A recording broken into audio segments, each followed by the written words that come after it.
Det är vinter. En svartklädd, maskerad man kommer in på en kolgrill vid klockan 8 på kvällen. 20 minuter tidigare har en välkänd och populär rappare gått in på kolgrillen tillsammans med vad som beskrivs som hans 22-åriga bästa vän, bästa vännens flickvän och en nu 25-årig man, Mohammed, som precis har avtjänat ett flerårigt fängelsestraff och endast varit på fri fot i 2 veckor. Den nu 24-åriga rapparen är bara dömd för ringa narkotikabrott, men han har figurerat i flera utredningar. Bland annat en misshandel från 2019 och i ett annat fall från 2021. Då häktades rapparen misstänkt för grovt narkotikabrott. Rapparen hade kört en bil som polisen stoppade nära Södertull. I samband med insatsen hade passageraren kastat ut en påse genom bilfönstret som innehöll både cannabis och kokain. När rapparen och hans sällskap ska äta den 27 november 2023 så kommer en maskerad man in i lokalen och börjar skjuta mot dem. Skytten har avlossat minst 7 skott inne på kolgrillen på olika ställen, vilket man kan se enligt skissen i utredningen. Skytten fokuserar på den 22-åriga mannen som uppges ha en framträdande roll i det lokala kriminella Carlo-nätverket. Han skjuts med flera skott i bålen och i huvudet. Sedan lämnar gärningsmannen platsen. Det är rapparen Gaboro som ringer 112 och pratar med dem om vad som precis har hänt. Gaboros nära vän, 22-åringen, förs till sjukhus men avlider av sina skador. Men varför har Gaboro precis sett sin nära vän blivit avrättad framför hans ögon? Vad är motivet? Det 22-åriga dödsoffret på kolgrillen tillhör ett kriminellt nätverk från stadsdelarna Hageby och Navesta i Norrköping som polisen kallar Carlo-nätverket. Mordet har en koppling till en konflikt som nätverket har med en mer löst sammansatt gruppering från Marielund och närliggande områden. Enligt polisutredningar var Gaboros vän, 22-åringen som mördades på Stockholmsvägen, aktiv i att planera våldsdåd mot den rivaliserande falangen från Marielund. Offrets flickvän och rapparen Gaboro är kvar på brottsplatsen där hans vän mördades. Och rapparen grips och tas till arresten i Norrköping och delges först misstanke gällande medhjälp till mord. Dagen efter delgivs han misstanke om mord och synnerligen grovt vapenbrott. Rapparen avskrivs senare från misstankarna. Polisen har knutit flera brott till konflikten, bland annat sprängningar, skjutningar mot bostäder och mord. Flera drabbade i konflikten har funnits med på 2 listor. Ovänner i listan som upprättats av personer i Carlo-nätverket. Denna lista hittades på den mördade 22-åringens mobiltelefon. Och dödslistan Norrköping som upprättas av personer från Marielundsgrupperingen. Under hela 2023 och även in i 2024 har konflikten mellan de 2 kriminella grupperingarna pågått i Norrköping. Enligt underrättelsetjänsten är de 2 rivaliserande grupperingar som slåss om narkotikamarknaden i staden. Flera medlemmar ur Carlo-nätverket har under framförallt 2023 besökt Turkiet i omgångar och var där inblandade i den i media omskrivna skjutningen som ägde rum i Istanbul i början av september 2023. En av huvudmännen från Carlo-nätverket, Elvir, blev själv skjuten när Haris Iceman Österdal från Foxtrot-nätverket sköts ihjäl med 26 skott i Sarajevo i Bosnien i oktober 2023. Ett mord som unga män från Malmö, Kalmar och Stockholm har fällts för. Det går inte utesluta att den lokala konflikten i Norrköping även har någon form av koppling till den nationella konflikten mellan rivaliserade grupperingar i Stockholms och Uppsala-regionen. Konflikten i Norrköping går att koppla till en rad grova brott under de 2 senaste åren. Det handlar om utförda mord, mordförsök, människorov, brott mot lag om brandfarliga och explosiva varor, LBE samt grova vapen- och narkotikabrott. Mycket tyder på att flertalet av alla de sprängningar och försök till sprängningar i Norrköpingsområdet under 2023 har varit riktade mot personer som direkt eller indirekt har kopplingar till grupperingen i Marielund. I några av fallen har bomberna inte detonerat, vilket har medfört att sökandet och säkrandet av spår har underlättats. På flera olika bomber har DNA säkrats från personer. Samtliga DNA-träffar har gått att härleda till personer som kan kopplas till Carlo-nätverket. Med på ovännerslistan från 2023 finns ett 10-tal namn med adresser till personer med kopplingar till Marielundsgrupperingen. Samtliga personer på ovännerslistan har utsatts för försök till grova brott eller fullbordade brott under 2023 och en bit in på 2024. Mellan slutet av maj till 16 november 2023 utfördes minst 6 attentat riktade mot Marielundgrupperingen. Både den 15 och 16 november skjuts det mot bostäder kopplade till unga män från Marielundsgrupperingen. Enligt polisen är det noterbart att inte vid något tillfälle har gärningsmännen kopplade till Carlo-nätverket valt att endast hota eller skrämma de personer som finns med på ovännerslistan. Utan vid samtliga tillfällen har gärningsmännen valt att antingen skjuta skarpt eller detonera bomber. En ung kille från Marielund finns med på listan. Han kallas Sulle och hans familj utsattes för ett mordförsök på Smedjegatan då skytten sköt rakt igenom en lägenhetsdörr med ett flertal skott. Dagen efter skjuter man igen mot samma familjs släktingar. Marielundskillarna verkar nu enligt chattar ha tyckt att nu har bägaren runnit över. Nu får det vara nog och började planera för att hämnas. I en av chattarna skrev en av de nu mordåtalade 20-åringarna: Samer, nu har de tagit det för långt. Nu ska vi sätta Marielund på kartan och att folk ska klippas, det vill säga mördas. Han skrev vidare att nu ska de döda allt och alla och påbörja planering. Han skrev även någonting om att alla måste vara redo att sitta på livstid. Det 22-åriga dödsoffret från Kolgrillen går att koppla till flera grova våldsbrott under 2023. Han var bland annat en av anstiftarna till mordförsöket på familjen på Smedjegatan den 15 november 2023. Det vill säga det då som förefaller ha varit startskottet för Marielundsgrupperingens planer på hämnd. Nu har 2 20-åriga män åtalats för mordet på 22-åringen från Carlo-nätverket. Abdullahi, född 2004, kallas Packe i ovännerslistan men kallas även Asme då han liknar Göteborgsrapparen. Samer, född 2004, kallas Driver i ovännerslistan. Samma män har även blivit åtalade för grovt vapenbrott tillsammans med en av männens flickvän, född 2006. Det framgår i polisutredningen att de åtalade männen och deras vänner efter mordet pratar om att förstöra sina telefoner. I utredningen framkommer det också att det florerar rykten på gatan att Mohammed, som precis kom ut från fängelse och var med dödsoffret på Kolgrillen när han sköts ihjäl, har sålt honom. Det vill säga misstänks ha lurat in sin vän i en dödsfälla och samarbetat med mördarna. Det finns inga tydliga bevis för detta i polisutredningen, men en bekant till Mohammed som arbetar på arresten säger att en ung man som tillhör Carlo-nätverket och som sedan dömdes till 16 års fängelse sa till honom på arresten att Mohammed hade sålt sin vän för 50 000 kronor. Så oavsett om anklagelserna om att han var goare stämmer eller inte, så verkar Carlo-nätverket utgå från att detta är sant. Mohammeds morbror blir 3 juni 2024 ihjälskjuten tillsammans med en annan man inne i en lägenhet i ett flerfamiljshus i Hageby i Norrköping.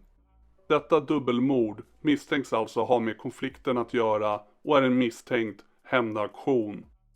Detta är polisens tidslinje för offret och de misstänkta åtalade gärningsmännens rörelser under morddagen.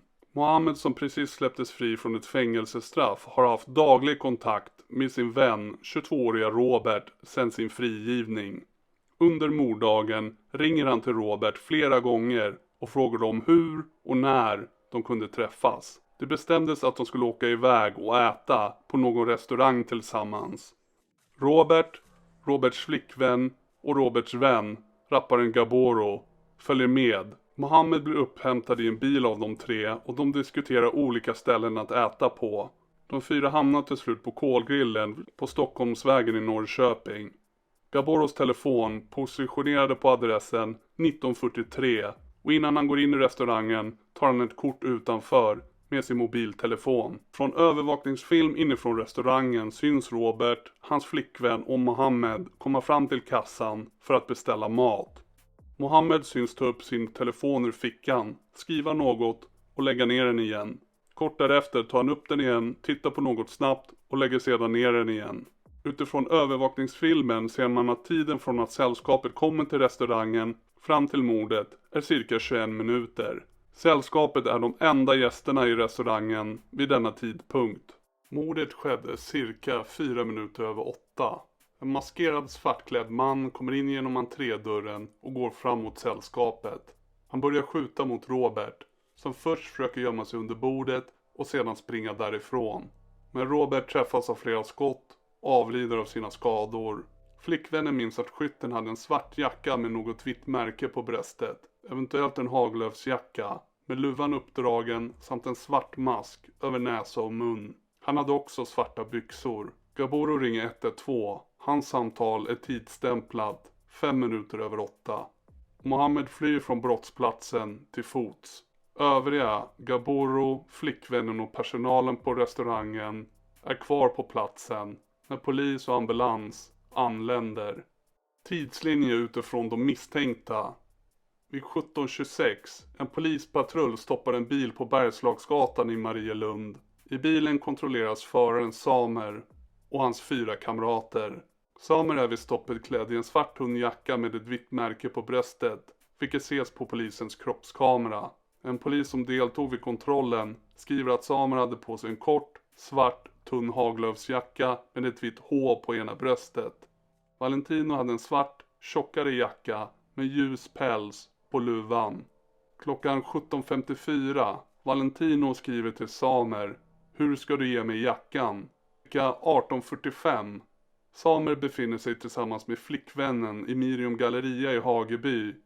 Samer har filmat sig själv. På filmen bär han den jacka som Valentino hade på sig vid stoppet tidigare. En svart jacka med ljus päls på kragen.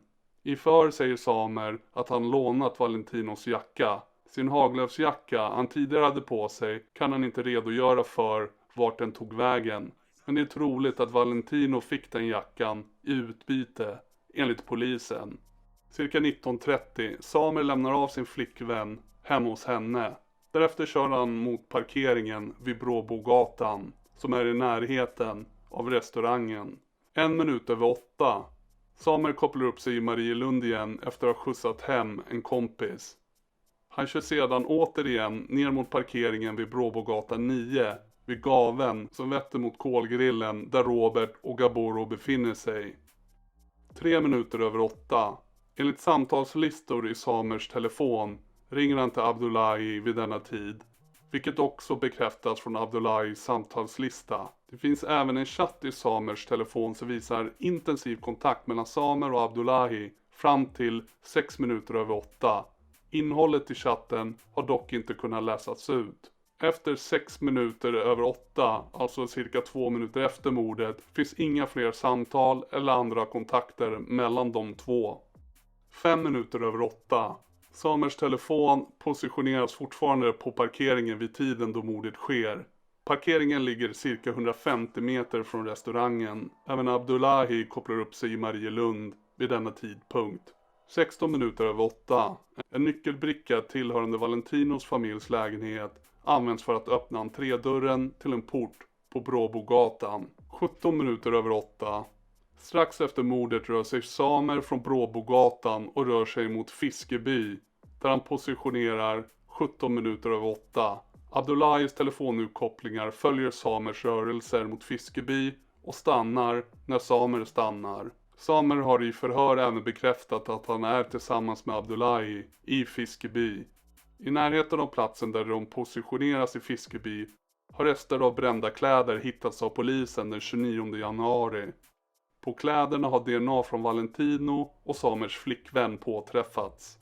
22 minuter över 9. Valentino med användarnamnet Tito chattar med användarnamnet Northside. Valentino skriver: "Bror, ni flyttar inte den där i min port." En hypotes är att de pratar om det vapen som senare hittades i en port på Bråbogatan och som konstateras vara mordvapnet. 16 minuter över 10. Samer pratar med en annan person om händelsen, dödsskjutningen på restaurangen. Och Samer uttrycker att det nu är 1-0. Från 20 över 11 till ungefär 1:30 på natten så hämtas samtliga som befann sig i bilen tidigare under kvällen till förhör.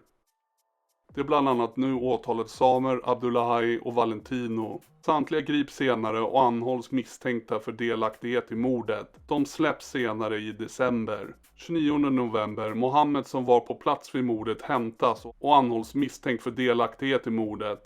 Anhållandet hävs dagen efter. 30 november.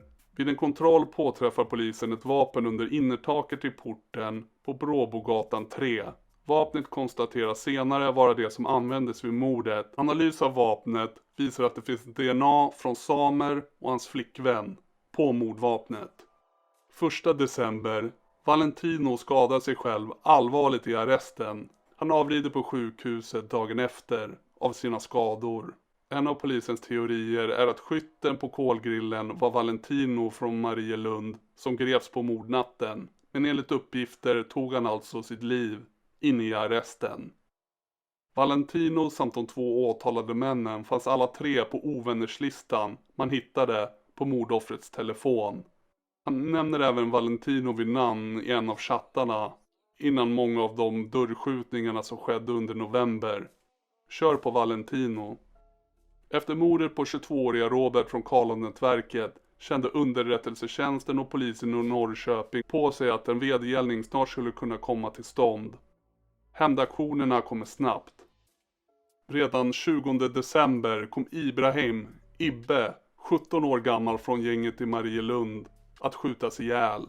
Han sköts ihjäl på öppen gata vid en buss- och spårvagnshållplats på Värmlandsgatan i Norrköping. Rättsläkare har uttryckt att skotten i huvudet har avlossats från nära håll då Ibrahims ansikte var täckt av krutrester och skottet hade gått rakt igenom huvudet. Skytten, det vill säga utföraren, var en kvinna från Gävle med kopplingar till vänner inom Karlon-nätverket. Kvinnan erkänner mordförsöket på Smedjegatan då en dörr sköts. Hon döms även för brottet av Norrköpings tingsrätt. Samma vapen användes vid både mordförsöket på Smedjegatan 15 november som mordet på Värmlandsgatan 20 december. Den mördade 17-åringen fanns även han med på den så kallade ovännerslistan. Dagarna innan mordet på Värmlandsgatan hade samma kvinna tillsammans med flera andra maskerade män försökt att ta sig in i trapphus till de fastigheter där de misstänkta för mordet på 22-åringen bor eller bodde. Hon sköt ihjäl 17-åriga Ibrahim efter att ha lurat honom till en spårvagnshållplats för att köpa hans AirPods. Den tidigare ostraffade 20-åriga kvinnan frikändes för mordet i tingsrätten men dömdes till 12 års fängelse för mordförsök efter en skjutning mot en lägenhetsdörr 15 november. Men hon fälldes och dömdes senare i hovrätten för mordet på 17-åringen och blev därmed Sveriges första livstidsdömda kvinnliga gängskytt. Flera grova brott har inträffat i Norrköping under början av 2024. Flertalet av dem har en tydlig koppling till den pågående konflikten. Bland annat har 4 unga män skjutits till döds under det första halvåret 2024. Om ni vill att vi fortsätter bevaka Norrköping och kartlägger samt går igenom gängkriget, gilla videon, prenumerera på kanalen och skriv det i kommentarsfältet.